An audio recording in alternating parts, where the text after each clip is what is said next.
Hi, my friends. Today I want to present you a new story. Enjoy watching it. The silence had become an unwelcome guest in my life, lingering in every room, in every ticking second of a clock. 2 years had passed since my son Alistair and his family last visited. At first, I tried to bridge the growing distance. Phone calls, letters, even gifts for my granddaughter Louise. But over time, my efforts met only silence. I buried myself in volunteering at the soup kitchen, hoping that if I couldn't reach my son, maybe I could bring warmth to someone else's life. But nothing could have prepared me for what happened that cold January afternoon. As I ladled soup for a long line of people, I caught a glimpse of a small figure near the end of the line. My hands froze as recognition hit me like a wave. It was Louise. She stood there, her thin coat hanging loosely from her shoulders, her face pale and gaunt. Her once bright eyes looked hollow, too old for her 6 years. I felt a jolt of both dread and disbelief. "Louise?" I called out, my voice shaking. She looked up, startled, and for a moment, I thought she might run. But then she gave a small, hesitant nod, as if unsure if I was real. I crouched down, reaching for her cold hands. "What are you doing here, sweetheart?" I asked gently. "Where are your parents?" They're not home," she murmured, her voice so soft I barely heard it. I was hungry. A sense of dread swept over me. "When was the last time you ate, darling?" Louise shrugged, glancing away. "I don't know. Maybe yesterday?" I straightened, suppressing the fury rising within me. This was my son's child, his responsibility. Alistair, the son I'd raised to be kind, the man who used to talk of giving Louise the world. How had it come to this? Scooping her up in my arms, I whispered, "Let's get you home." I wrapped my coat around her frail body, shielding her from the biting cold. She clung to me, her small hands gripping my shoulder tightly as if afraid I might disappear. When we got home, I made her a warm bowl of soup and tucked her into a blanket. As she slowly ate, I picked up the phone, hands trembling. The number was still memorized, though I hadn't dialed it in months. Alistair's voice answered after a few rings, bright and carefree. "Mom?" he said, surprised. I steadied myself. "Alistair," I began, keeping my voice calm. "Do you know where your daughter is right now?" There was a pause. "What?" "Of course I do," he scoffed, his tone dismissive. "She's fine, Mom. She needs to learn some independence." My heart hammered in my chest. Independence? Alistair, I found her in line at the soup kitchen, starving and dressed for spring. Are you even listening to yourself? A frustrated sigh echoed from the other end. "Look, Mom, we're at dinner. She knows how to get food. She's fine." Fine? I could no longer hold back my anger. Your 6-year-old daughter is alone, hungry, and you're off at a fancy dinner? "Mom, this is our life now. We're teaching her resilience," he replied sharply, as if it were all so obvious. I let the phone fall silent, barely hearing him end the call. Sitting there in my quiet living room, with Louise asleep on the couch, I could feel the weight of betrayal crushing me. This wasn't the son I had raised. Something had gone horribly wrong. A knock at the door pulled me from my thoughts. It was Gregor, one of the regulars from the soup kitchen. He had overheard our conversation, concern etched on his weathered face. "Livia," he said gently, "I thought you should know. Alistair and his wife have been running scams, hosting those so-called business seminars, taking money from folks who don't have much to spare." A chill ran down my spine. The silence I tried to ignore had been hiding something darker all along. Alistair had changed, and I was beginning to see just how deeply. As I looked at Louise, sleeping soundly for the first time and who knew how long, a wave of determination swept over me. This wasn't just about my son anymore. This was about the innocent life he'd so carelessly endangered, and I would not let it continue. The next morning, the chill of anger lingered, sharper than the January cold outside. Louise was still asleep, her small body curled up under layers of blankets, a sense of safety finally settling over her. But I couldn't sit still. I could feel the fury building inside me. Every part of me braced for a confrontation that I'd avoided for too long. After a quick breakfast, I picked up the phone, dialed Alistair's number, and waited. He answered on the second ring, his voice smug, as though he'd forgotten our heated conversation from the night before. "Mom," he said in a bright tone, "good morning. Is there something you need?" "Yes," I replied, my voice cold and steady. "I need you to explain to me why your 6-year-old daughter is being left to fend for herself. Why she's showing up at a soup kitchen to get food." "Mom," he sighed, clearly irritated, "we talked about this. You don't understand our way of parenting. Louise needs independence." "Independence?" I interrupted, feeling my grip tighten on the phone. "She's a child, Alistair. Independence isn't leaving her starving, cold, and alone. Tell me the truth. What is going on?" A pause followed, filled with tension. When he finally spoke, his voice was laced with impatience. "Fine. If you really want to know, things have been difficult. We've had some setbacks, okay?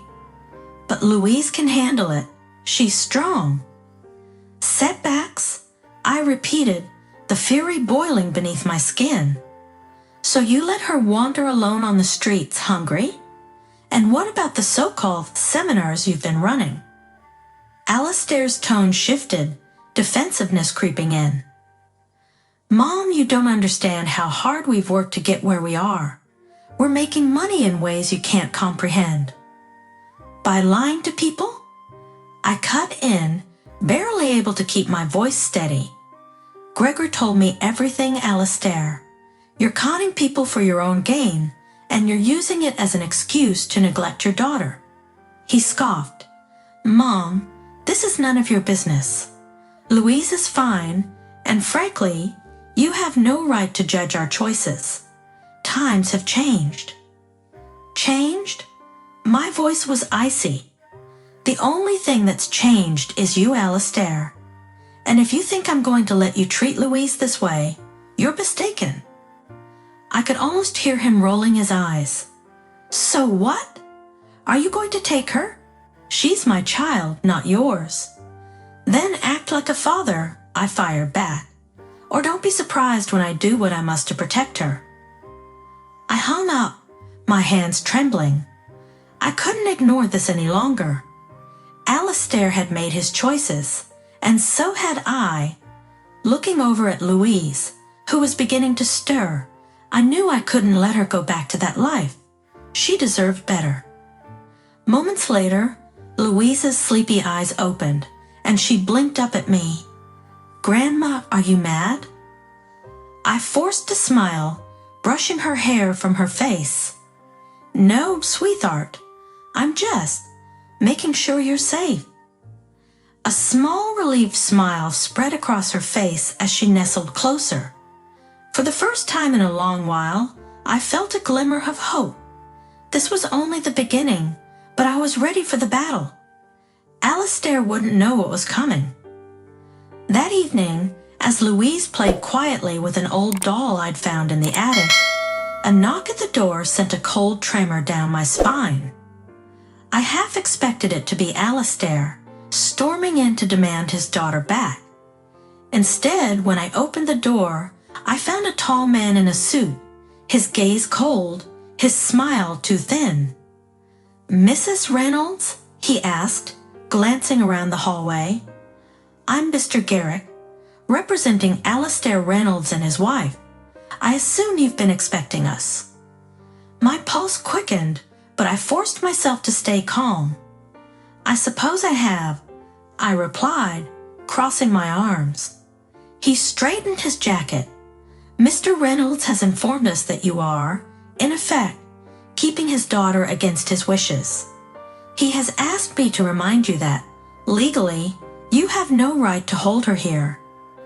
I tightened my jaw, determined not to show my fear. "I'd say that's a matter of perspective, Mr. Garrick. This little girl was found in line at a soup kitchen, alone, hungry, and shivering in this cold. Her own parents left her to fend for herself."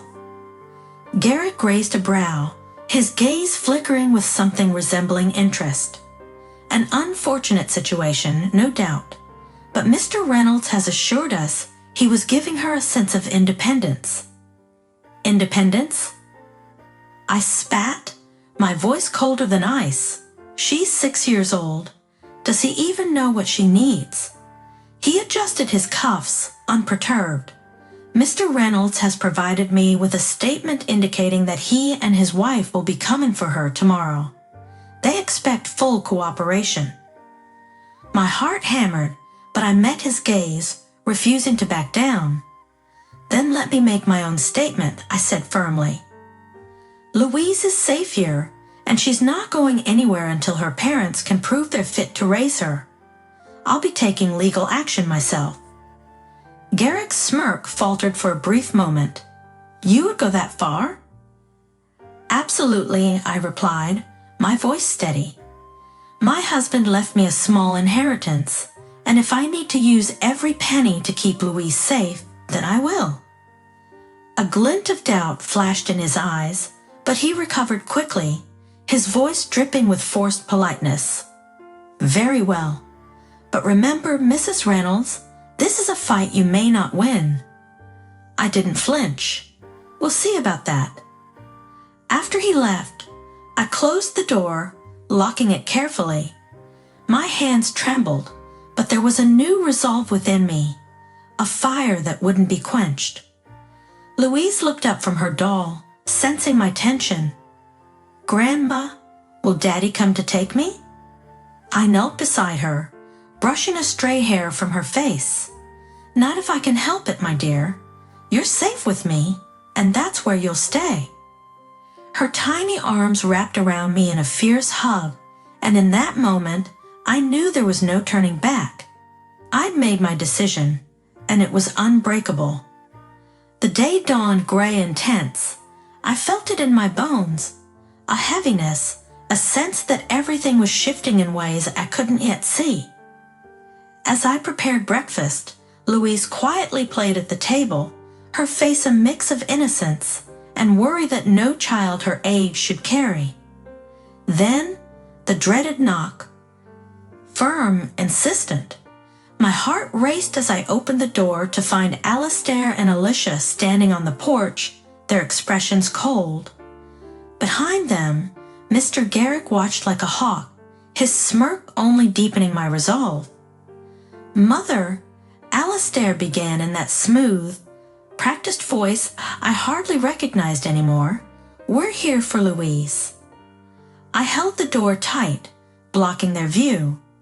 "She's not going anywhere with you, Alastair," I said, voice trembling but firm. "Not until we have a serious talk about what's been going on." Alicia scoffed, adjusting her designer sunglasses. "What's there to talk about, Livia? She's our daughter." I glanced back, ensuring Louise was out of earshot. If you cared for her as parents should, she wouldn't have ended up at a soup kitchen alone and hungry. What kind of parents do that to their child? Alastair's face darkened. "That's none of your business. Hand her over, or we'll have no choice but to involve the authorities." I took a steadying breath. "I've already spoken to them, Alastair. They're aware of her situation, and so are several of your former seminar clients." I watched as his face drained of color. He turned to Garrick, his confidence faltering. "You told me this would be simple." Garrick's voice was sharp. It was supposed to be simple, but now his gaze shifted toward me. "You're making this harder than it has to be, Mrs. Reynolds." Before I could reply, Louise's small voice broke through the tension. "Daddy?" She stood in the hallway, eyes wide and uncertain. Alicia reached out, her face plastered with a false smile.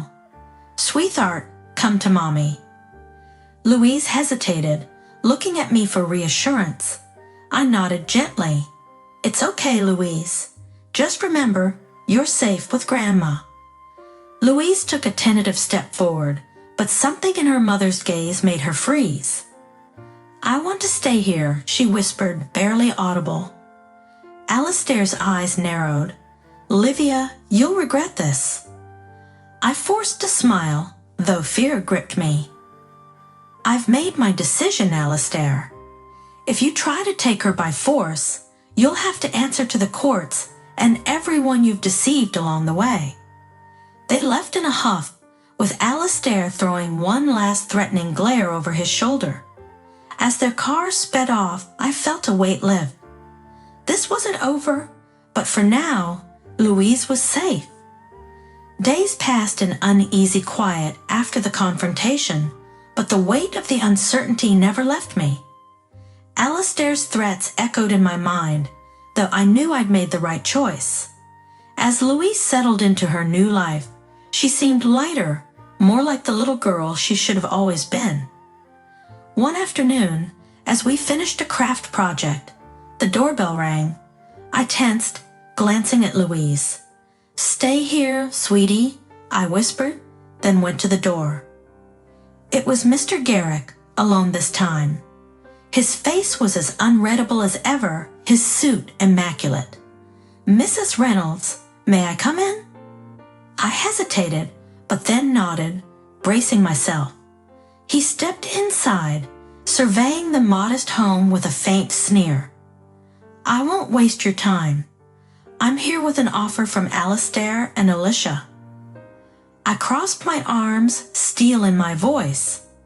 And why should I listen after everything they've put her through? "They're reconsidering custody," he replied, each word dripping with disdain. "If you agree to cease legal action and release certain funds from Alistair's trust, they'll allow you full guardianship." The air seemed to still. Full guardianship. No more battles, no more threats. Louise would be safe for good.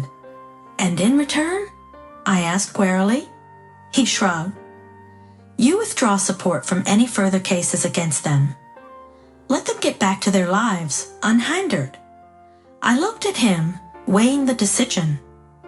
The idea of letting them evade justice twisted my stomach. But this was for Louise. I nodded. "Tell them I'll consider it." He left without another word, and I stood by the window, lost in thought, until I felt Louise tugging my sleeve. "Grandma, will I stay here forever?" she asked, her voice full of hope. I knelt beside her, smiling as I brushed her hair back. "Yes, darling, forever." The next morning, as I began preparing to sign the necessary papers, the news broke. Garrick, Alistair, and Alicia had been arrested, not for the fraud I'd suspected, but for a far larger scheme involving dozens of people across the country. They were tied to money laundering, extortion, and more. The authorities had tracked down dozens of victims and frozen all their assets. I couldn't believe it. By refusing the deal and holding out, we had sidestepped their final deception. And now, Louise was truly safe.